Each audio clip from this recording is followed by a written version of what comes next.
EC news కి స్వాగతం. ప్రజలు ఈ హత్యను తీవ్రంగా ఖండిస్తున్నారు. సిపిఎం ఈ హత్యను ఖండించడమే కాదు, ఈ గంజాయి బ్యాచ్ యొక్క ఇటువంటి దుర్మార్గాల అగాత్యాలని భవిష్యత్తులో మొత్తం ప్రజల్ని కూడగట్టి ఎదుర్కొంటాం. వాళ్ళని ఎక్కడా కూడా ఈ ఊళ్ళల్లో మన కాలనీల్లో వీళ్ళు ఎవరు కూడా ప్రవేశం లేకుండా సంఘ బహిష్కరణకు గురి చేయాలి. అలాంటి వాళ్ళని చెప్పిన ప్రజలందరూ కూడా విజ్ఞప్తి చేస్తా ఉన్నారు. ఈ రోజు ఆ కుటుంబానికి జరిగినటువంటి నష్టం చాలా పెద్దది, అది ఎవరూ పోడ్చలేము. ప్రజల కోసం ఆయన ప్రాణాలు అర్పించాడు.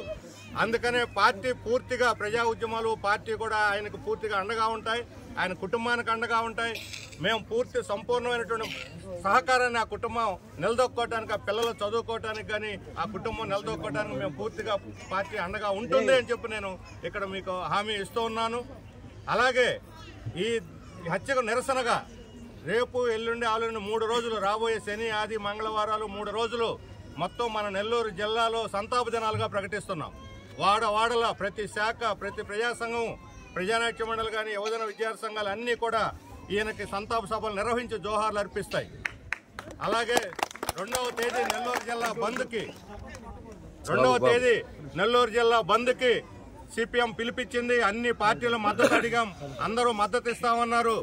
ఈ గంజాయిని తరిమేస్తే తప్ప ప్రజలకి నిద్ర ఉండదు. ఈరోజు పెంచలేయ మనం పోగొట్టుకున్నాం, కానీ వాళ్ళ యొక్క అఘాయిత్యాలు ఇక్కడ ఆగాయి కాదు. ఈ ప్రభుత్వ యంత్రాంగం తెలుసు, పట్ట పగలు నడి రోడ్డు మీద 2 పిల్లలు కూడా స్కూటర్ మీద ఉంటే అమానుషంగా హత్య చేశారంటే ఇక్కడ శాంతి భద్రతలు ఉన్నాయా లేదా అనేది ప్రశ్న మనకు ఉదయిస్తా ఉంది. ఎంత ధైర్యం ఉంటే, ఎంత పొగరుంటే, ఎంత బరి తెగిస్తే వాళ్ళు ఈ రకంగా పట్టపోగులే ప్రజలందరూ చూస్తున్న రోడ్డు మీద హత్య చేశారంటే రేపు పొద్దున ఈ రాష్ట్రంలో పరిపాలన ఎలా సాగుతుందని ప్రభుత్వానికి నేను అడుగుతా ఉన్నాను. ఇది పోలీసు వ్యవస్థకు సవాలు. మీరు ఇలాంటి వాళ్ళని నిర్మూలిస్తారా, లేకపోతే వాళ్ళని ఈ రకంగా వీధుల్లో తోలి ప్రజలను భక్షిస్తారా తేల్చుకోవాలని చెప్పి నేను పోలీసు యంత్రాంగానికి కూడా నేను విజ్ఞప్తి చేస్తాను. అలాగే మొత్తం పార్టీ కార్యకర్తలందరూ కూడా సంయమనంతో ఆయనకి ఘనంగా నివాళులు అర్పించడం కాకుండా ప్రజలను కూడగట్టి ఈ గంజాయి యొక్క అసాంఘిక కార్యకలాపాలను ఎదుర్కోవటానికి సిద్ధపడాలి. వాడల సంతాప సభలు పెట్టండి, నిరసన ప్రదర్శనలు చేయండి. ఎవరైనా ఇలాంటి వ్యవహారాలు, అసాంఘిక వ్యవహారాలు చేస్తూ ఉంటే వాళ్ళు గుండెలు అదిరి భయపడేటట్టు ఉండాలి. అడుగు పెట్టకూడదు. ఈ వాడల్లో ఎక్కడ ప్రజల మధ్య ఇలాంటి అనాగరిక జంతువులు ఉండటానికి వీల్లేదు అని చెప్పిన ప్రజలందరూ కూడా ముక్త కంఠంతో ప్రతిఘటించాలని చెప్పి నేను విజ్ఞప్తి చేస్తా ఉన్నాను.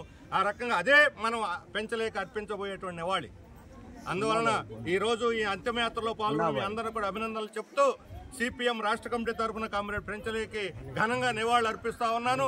జోహార్ కామ్రేడ్ పెంచలయ్య, జోహార్ కామ్రేడ్ పెంచలయ్య, జోహార్ కామ్రేడ్ పెంచలయ్య.